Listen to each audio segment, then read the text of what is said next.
The boy is an amazing genius.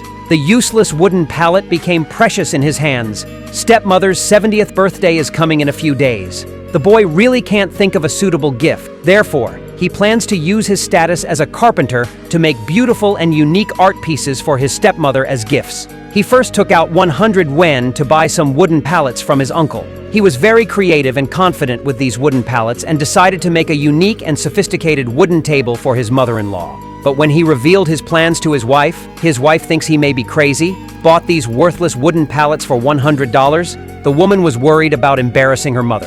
Then she began to scold him loudly. But when the manufacturer of the finished product presents amazing beauty and exquisite craftsmanship, the woman was instantly amazed and completely attracted. Stepmom received this precious gift. She not only praised the boy for his good craftsmanship, but also rewarded him with a precious bottle of wine. Now let's drink red wine together and admire how the boy made this unique gift.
When you look at this stage, this exquisite wooden table is finished, although the video is only a few minutes long. But in fact, it took the boy 7,746 hours to complete this task. So everyone encourages artisans. Your support is the driving force behind our creation. Thank you very much. Can you evaluate this wooden table? If the maximum score was 100, how many points would you give him? Welcome to the comments section. See you next time.